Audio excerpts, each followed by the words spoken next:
호세아 3장 1절부터 5절까지의 말씀, 구약성경 1259쪽 한 절씩 교독하시겠습니다. 여호와께서 내게 이르시되 이스라엘 자손이 다른 신을 섬기고 건포도 과자를 즐길지라도 여호와가 그들을 사랑하나니 너는 또 가서 타인의 사랑을 받아 음녀가 된 그 여자를 사랑하라 하시기로. 내가 은 15개와 보리 한 호멜 반으로 나를 위하여 그를 사고 그에게 이르기를 너는 많은 날 동안 나와 함께 지내고 음행하지 말며 다른 남자를 따르지 말라. 나도 내게 그리하리라 하였노라. 이스라엘 자손들이 많은 날 동안 왕도 없고 지도자도 없고 제사도 없고 주상도 없고 에봇도 없고 드라빔도 없이 지내다가 함께 읽습니다. 그 후에 이스라엘 자손이 돌아와서 그들의 하나님 여호와와 그들의 왕 다윗을 찾고 마지막 날에는 여호와를 경외함으로 여호와와 그의 은총으로 나아가리라. 아멘. 오늘도 온라인으로 주님의 보좌 앞으로 나오신 성도님들을 주님의 이름으로 축복합니다. 매우 제한적이고 힘든 상황인데요. 우리 성도님들 댓글 달 수 있는 분들은 반갑게 인사하시면 좋을 것 같습니다. 우리 성도님들 온라인으로 예배 드리지만요, 몸을 좀 정결하게 하시고 자세도 바르게 하셔서 하나님 앞에 간절한 마음, 사모하는 마음으로 나가셨으면 좋겠습니다. 이 상황과 환경이 어렵기 때문에 우리의 자세나 마음가짐이 흐트러지면 더 은혜 받기가 어렵습니다. 그래서 우리가 은혜로 사는 사람들 아닙니까? 그래서 이 온라인으로 예배를 드리지만 그럼에도 하나님의 은혜를 간절히 사모하는 마음으로 이 예배에 참여해 주시기를 부탁을 드립니다. 우리는 그리스도인의 제사장적 사명에 대해서 함께 보고 있는데요. 오늘은 호세아에 대한 이야기를 해보도록 하겠습니다. 올해 가장 흥행한 드라마를 꼽는다면 몇 편이 있겠지만 가장 흥행한 드라마는 부부의 세계라는 드라마입니다. 우리 성도님들 중에서도 보신 분들이 있을 것 같은데요. 저는 보진 못했지만 그 흥행의 열풍은 몸으로 느낀 바 있습니다. 이미 상반기 때 끝난 것이라 기억이 가물가물한 분들도 있겠지만 아직도 그 흥행의 열풍이 아직도 저에게는 남아 있습니다. 그 중에 유명한 대사가 있는데요. 사랑에 빠진 게 죄는 아니잖아.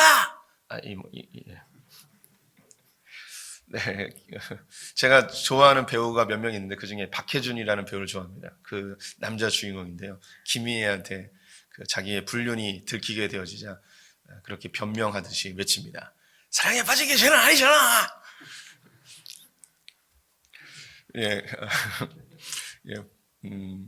불륜이지만 사랑에 빠졌기 때문에 죄는 아니라는 거죠. 껍데기뿐이 부부 생활에서 가슴 뛰는 사랑을 만났을 때 가정을 뒤로하고 새로운 이성에게 가는 것이 죄는 아니라고 이야기하는 것이 이게 사람들에게 비판을 받아야 되는데 왜 이 드라마가 흥행했냐. 사랑에 빠진 게 죄는 아니잖아. 이게 비판받아야 되는데 비판을 받지 않고 맞다. 내가 배우자가 있어도 새로운 가슴 뛰는 사람을 만나면 사랑에 빠지는 게 죄는 아니다 라는 게 합리화돼 버렸습니다. 그 드라마로 인해서. 그 드라마 때문에 그렇게 합리화된 게 아니고 이 문화는 연속성이 있기 때문에 그 드라마로 인해서 불륜도 괜찮구나, 껍데기뿐인 형식적인 부부 생활보다는 가슴 뛰는 사랑을 만나면 그 사랑을 해도 되는구나 라는 것을 설득해 버렸습니다. 매우 낭만적인 이야기인 것 같은데 사람들에게 여기에 공감을 해버린 게 이게 문제인 거죠. 그래서 이 드라마가 열풍을 일으킨 겁니다. 요즘도 또 그 드라마 하나가 하고 있는데 본 적은 없지만 바람 피면 죽여버린단가 이런 드라마가 있어요. 보진 못했지만 이것도 같은 그 뉘앙스의 그런 분위기의 드라마인 것 같습니다. 사람들은요, 자기가 배우자가 있고 결혼했음에도 불구하고 여전히 가슴 뛰는 그런 그 사랑을 기다리고 있습니다. 현대인이 결혼이 늦어지는 중요한 이유가 여러 가지가 있는데 그 중에 한 가지가 지금 연애를 하고 만나고 있는 사람이 있지만 이 사람이 나의 심장을 정말 뛰게 하는가? 이 사람 말고 또 다른 누군가가 내 심장을 더 뛰게 하면 어떡하지? 또 다른 사랑을 기다리는 마음 때문에 현재의 사랑과 결혼을 하지 못하는 일이 발생합니다. 그래서 가슴 뛰는 사랑을 기다리고 또 기다리고 기다리다가 결국은 결혼의 시기를 놓쳐버린 사람들이 많이 있다는 것이죠. 사랑은요, 우리의 가슴을 뛰게 하는 단어입니다. 참 설레이는 단어가 사랑이죠. 우리 가운데 뭐 사랑 한번 못 해본 사람은 없겠죠. 짝사랑이라도 해봤을 겁니다. 그냥 모습만 봐도, 뒤통수만 봐도, 꽃길 속에 스쳐 지나간 샴푸 향기만 맡아도 뭔가 이 가슴이 뛰는 그런 경험을 해보신 분들이 아침에 장로님들 중에는 없네요. 네. 온라인으로 오시는 분들은 뭐 다 가슴 뛰는 사랑으로 결혼을 하셨으리라고 생각이 듭니다.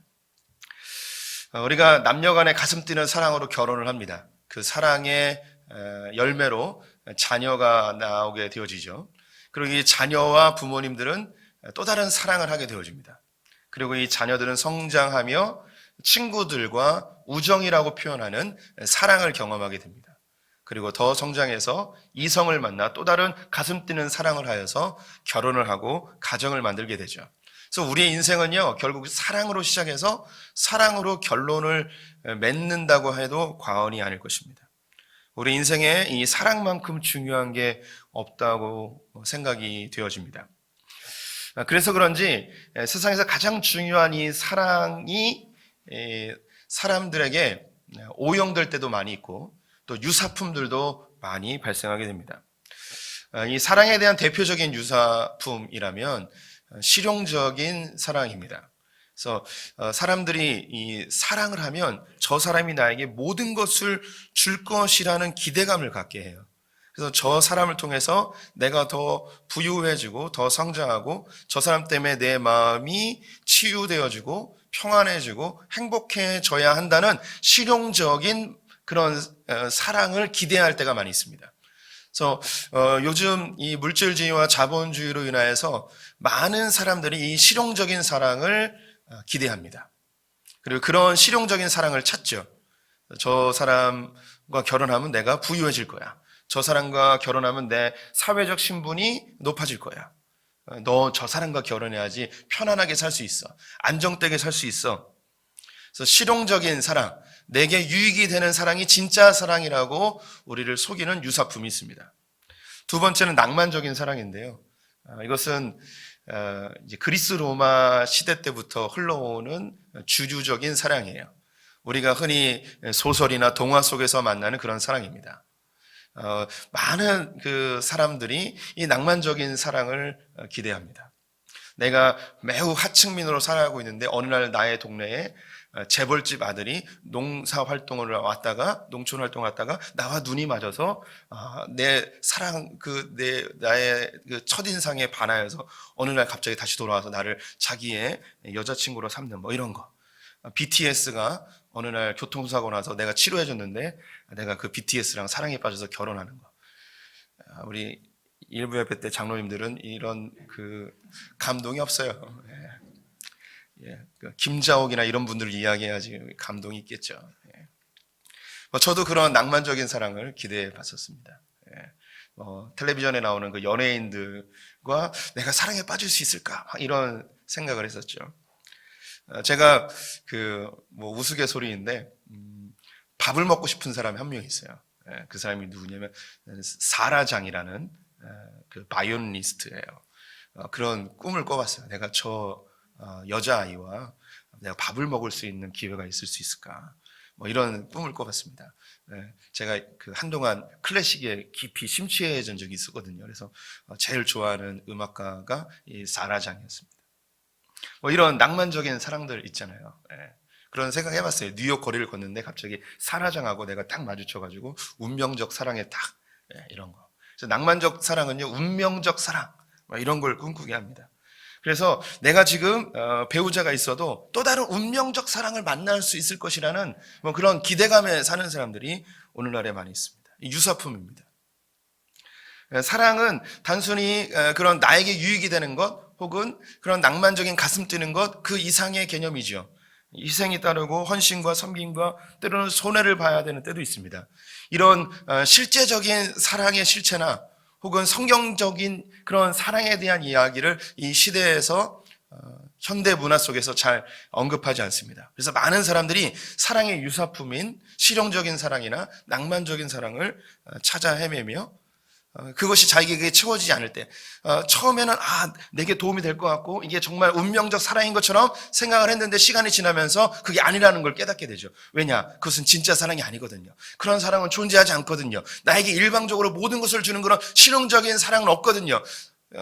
자동 판매기 같은, 자판기 같은 그런 사랑은 없어요. 그런 남편은 세상에 존재하지 않습니다. 그런 아내는 세상에 존재하지 않습니다. 나의 필요를 100% 모든 걸 다 채워주는 그런 사랑은 세상에 존재하지 않습니다. 운명적 사랑 없습니다. 기대하지 마세요, 우리 청년들. 운명적 사랑? 없습니다.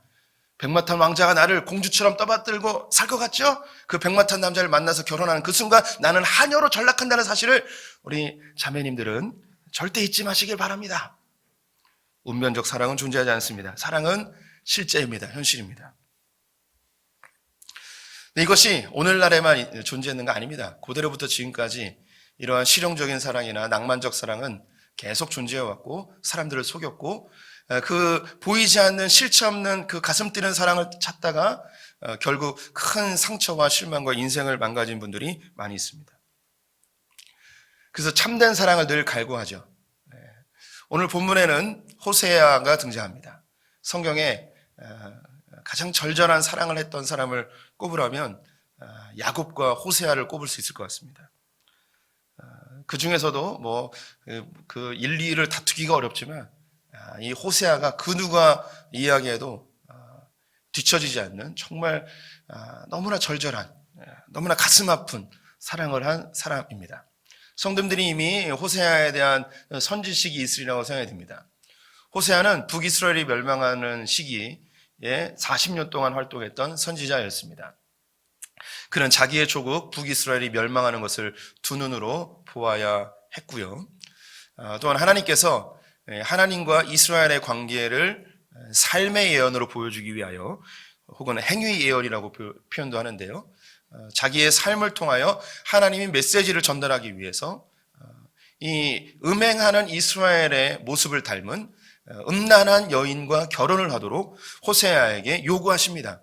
그래서 고멜이라는 여자와 결혼을 하게 됐는데요. 그 고멜과 사이에서 3명의 자녀를 얻게 됩니다.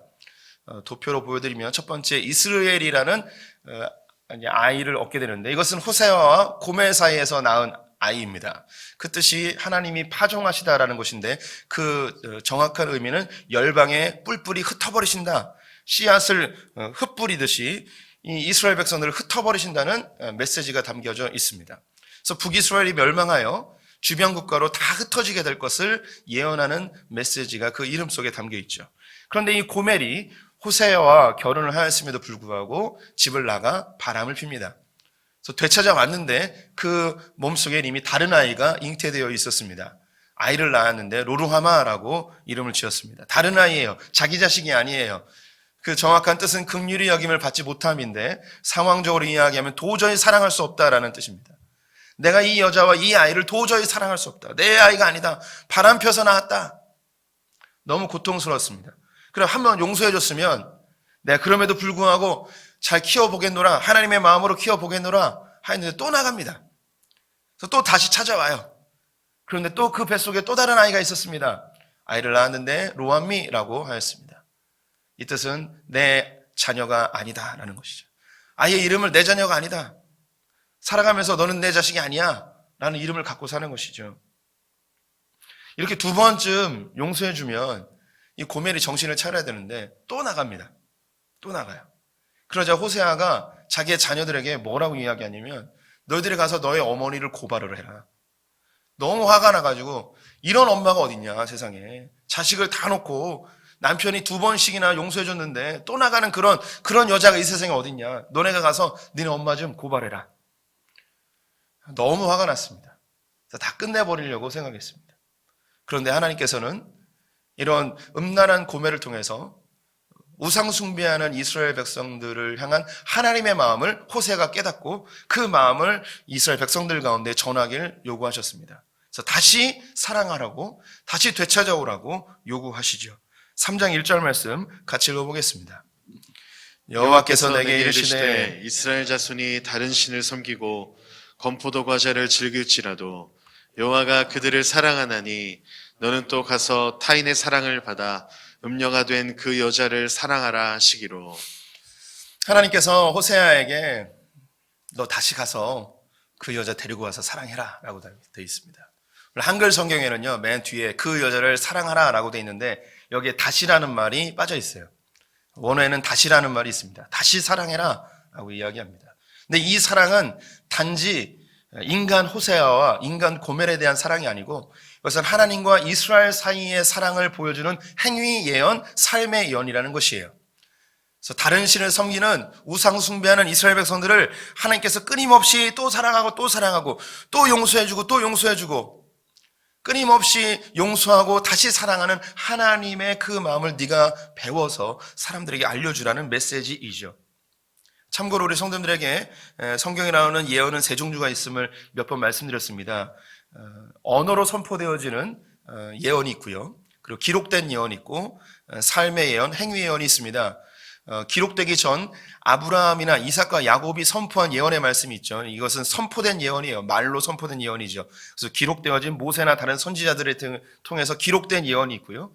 그리고 자기의 삶으로 하나님의 메시지를 살아낸 것이 이제 삶의 예언입니다. 이것은 아브라함이 이삭을 모리아 산에서 번제로 드리고자 했던 그것이 삶의 예언입니다. 그것은 예수 그리스도가 십자가에서 돌아가심을 보여주는 것이죠. 오늘 이 호세아의 이 삶도 자기가 사는 그것이 그냥 그 자체가 메시지이고 선포이고 선지자적 사명인 것이죠. 이건 우리 성도님들이 귀담아 들으실 필요가 있습니다. 이것이 오늘의 주제는 아닌데요. 우리가 사는 삶을 다 이해할 수 없습니다. 하나님께서 나를 인도하시는 삶이 무엇인지 다 깨달을 수 없어요. 그런데 하나님 우리의 삶을 통해서도 예언하십니다. 우리의 삶을 통해서 메시지를 전달하시는 것이죠. 크리스찬의 삶 자체가 메시지가 될 때가 있습니다. 가깝게 우리 자녀들에게 메시지가 됩니다. 내가 하나님만 바라보면서 고난과 시련을 다 이겨내는 그 자체가 자녀들에게 메시지가 되는 것이죠. 목회자가 하나님만 바라보며 한 교회를 열심히 충성스럽게 섬기는 것이 성도들에게 그 자체가 메시지가 되어집니다.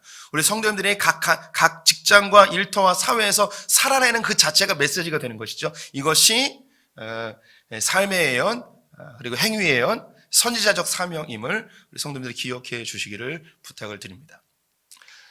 호세아에게 이 명령을 하셨죠. 호세아가 이 말에 순종하게 됩니다. 그래서 이곳저곳을 수소문하여서 드디어 고멜을 찾아냅니다. 2절 말씀 이걸 읽어보겠습니다. 내가 은 15개와 보리 한 호멜 반으로 나를 위하여 그를 사고. 고멜을 찾았습니다. 그런데 고멜을 데리고 오려고 하는데 돈을 내야 했습니다. 그 앞에 있었던 두 번은 돈을 내고 데려오지 않았거든요. 그것은 어떤 특정한 남자에게 귀속되어져서 불륜 가운데 있었는데 되찾아온 것 같아요. 그런데 여기서 돈을 내고 찾아오는 것을 보아서 이 여자는 아예 그런 그 집창촌에 들어가서 포주에게 매여 있는 그런 신세가 된 것 같습니다. 그래서 돈을 주고 되찾아와야 되는 상황이 된 것이죠. 이제 이 여인은 아이 셋을 낳은 중년의 늙은 창녀입니다. 이제 더 이상 상품 가치가 없는 것이죠.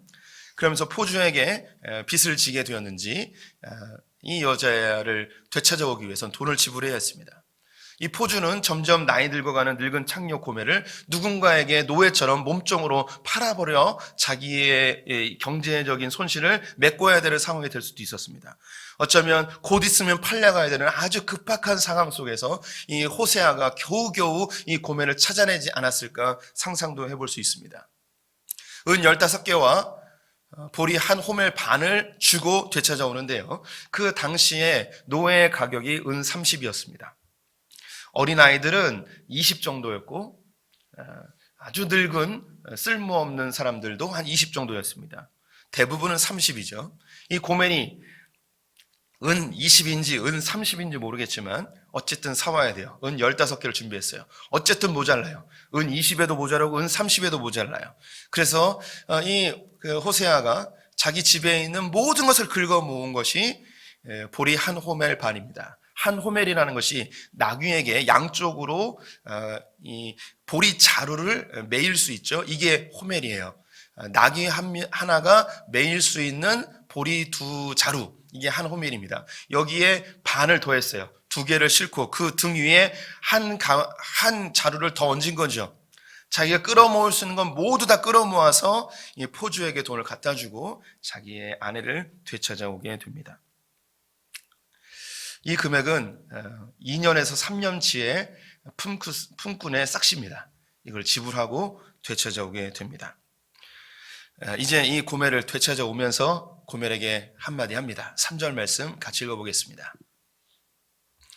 그에게 이르기를 너는 많은 날 동안 나와 함께 지내고 음행하지 말며 다른 남자를 따르지 말라. 나도 내게 그리하리라 하였노라. 예, 이 상황을 이렇게 그려봅니다. 상상해봐요.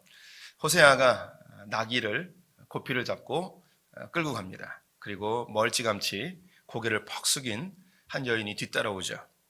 이 여인은 자기가 곧 누군가에게 팔려가 몸종이 되거나 하녀가 되고 노예가 될 수 있는 상황인데 지금까지 많은 남자들을 자기의 참된 사랑, 낭만적인 사랑이라고 꿈꾸며 그렇게 찾아다녔지만 이제 퇴물이 돼버린 늙은 창녀, 그 누구도 찾지 않고 그 누구에게도 사랑받지 못하는 그런 허무한 인생으로 전락해버렸습니다.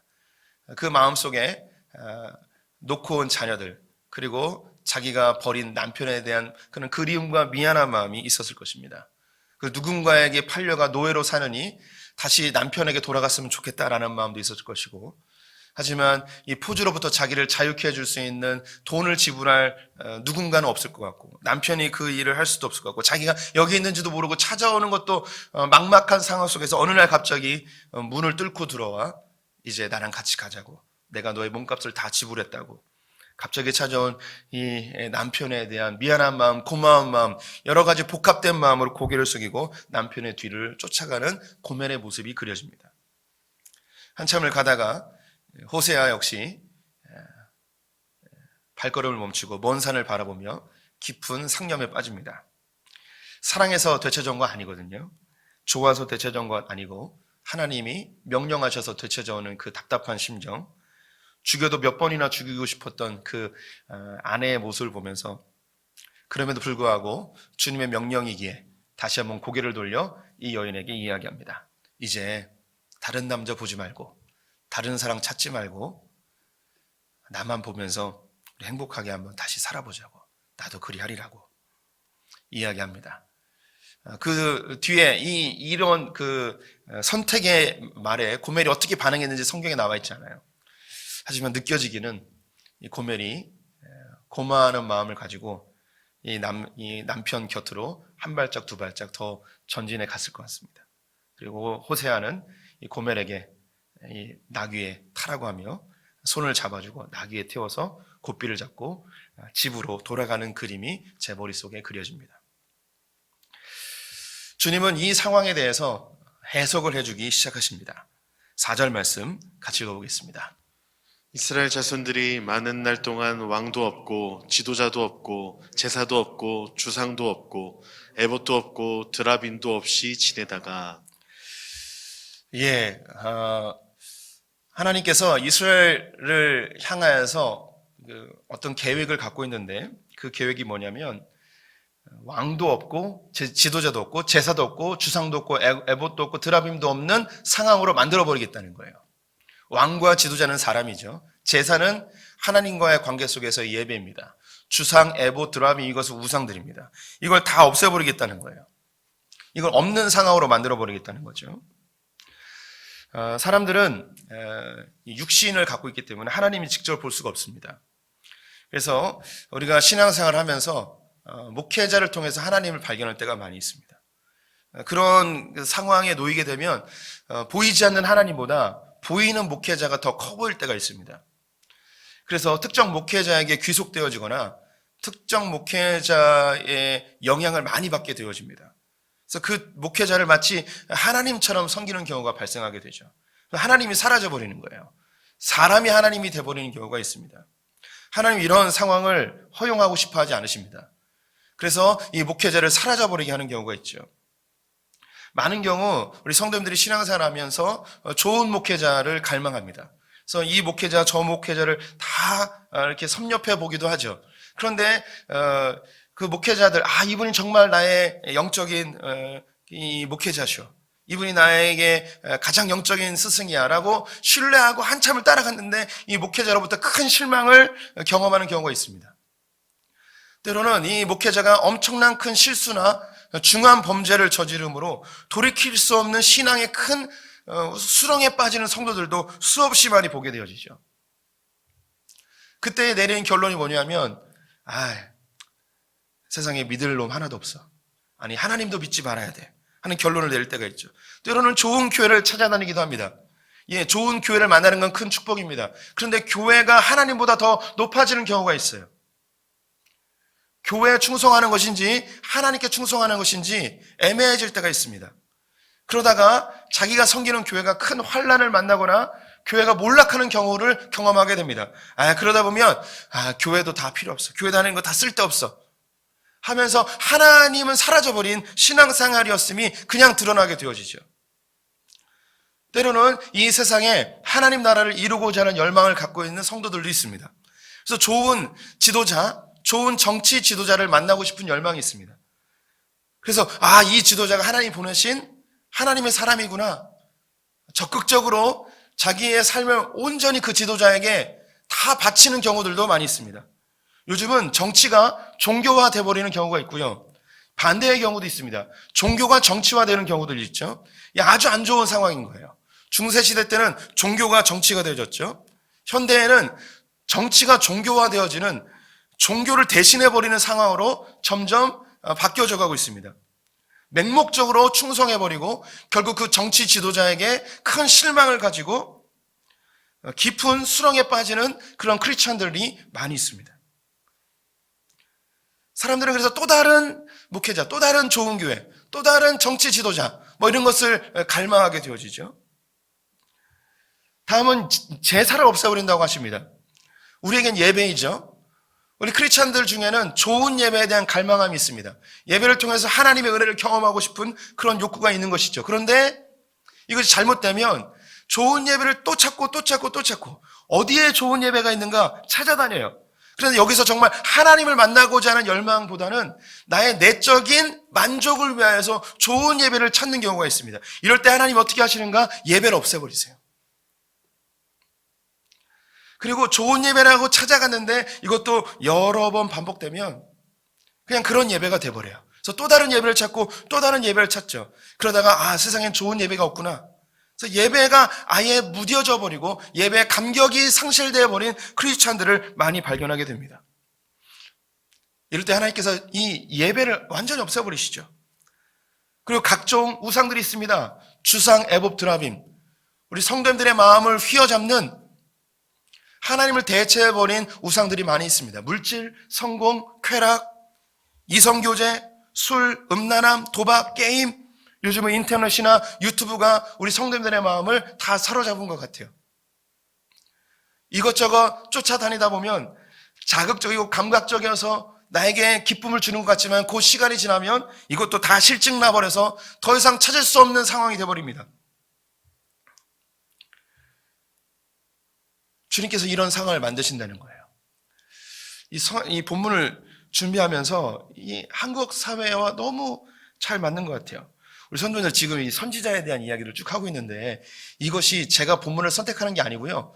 우리 주일학교가 지금 공과와 똑같이 진행되고 있어요. 그런데 어떻게 하나님께서 이 소풍교회에 가장 잘 맞는 말씀들을 공과를 통해서 준비하시는지 참 놀랍게 여기고 있습니다. 코로나는요, 모든 걸 중단시켜버렸습니다. 예배를 중단시켜버렸고요. 우리가 지금까지 교회에서 했던 모든 활동들, 소위 교회에서 헌신되고 충성됐다고 이야기하는 분들의 그 신앙 좋다고 하는 분들의 모든 활동을 다 끊어버렸습니다. 우리 교회는 원래 없었죠.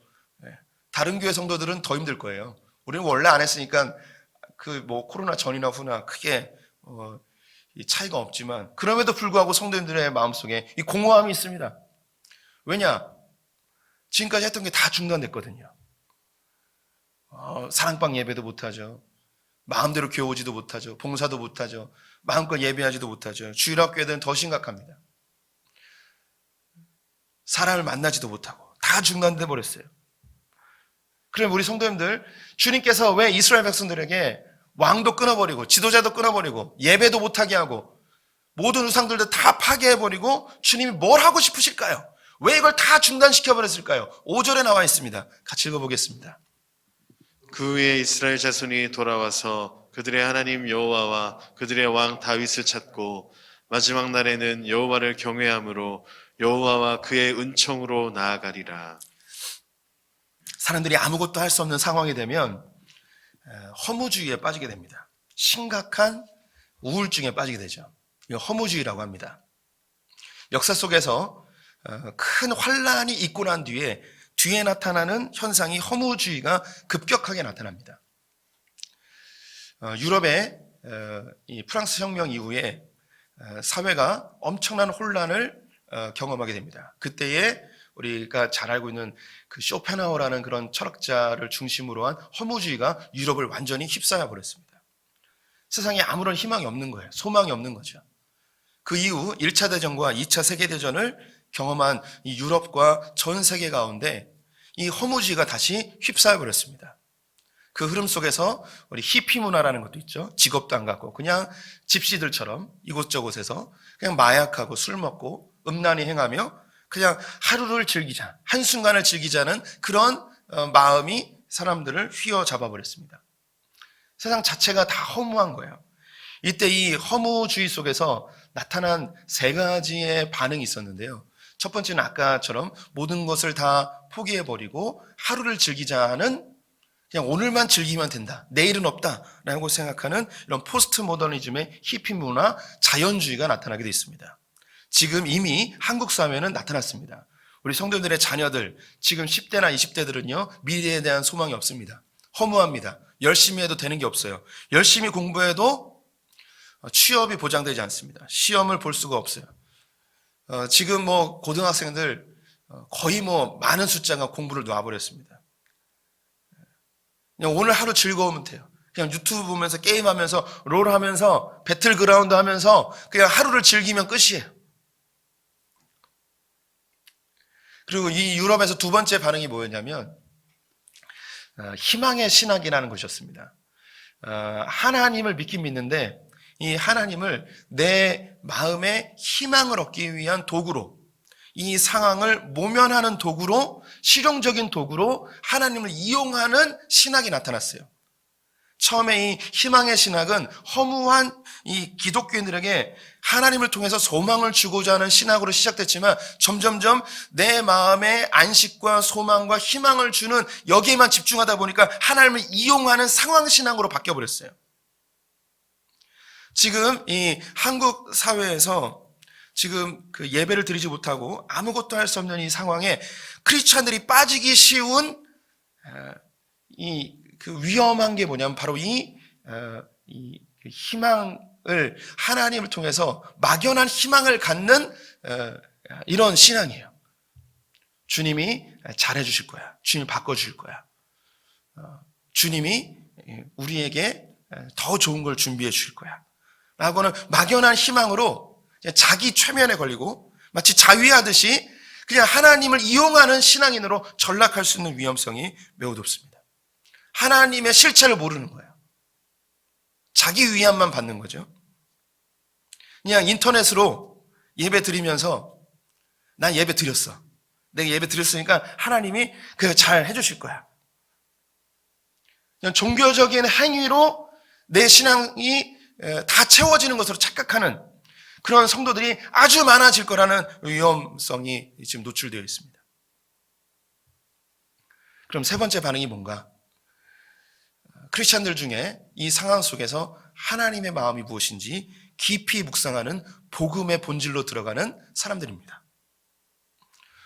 이 5절 말씀에 하나님께서 왕과 지도자와 제사와 모든 우상들을 다 끊어버리고 주님이 정말 하고 싶은 게 뭐였냐면 하나님께 나아가게 하는 거예요. 하나님을 찾고 그들의 왕 다윗을 찾는 것. 여기서 이 다윗은 나중에 나타날 예수 그리스도입니다. 진정한 우리의 목자이시고 진정한 지도자이시고 진정한 예배의 통로이신 그분을 통해서 하나님을 만나는 예수 그리스도를 깊이 묵상하고 하나님을 깊이 상념하는 그런 상황으로 만들기 위해서 이런 상황을 만들었다는 것이죠.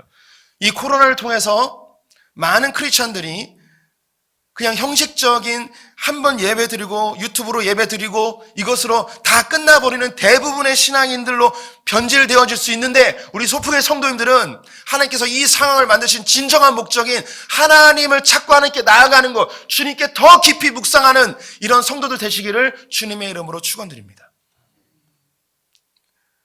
반복적으로 이야기하는 것 중에 이 코로나는 고난입니다. 고통이죠. 모든 사람이 이 코로나를 경험하고 있습니다.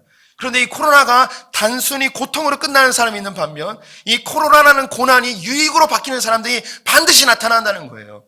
그들이 누구인가? 이 상황 속에서 하나님의 뜻을 분별하고 주님께 더 가까이 가는 자들.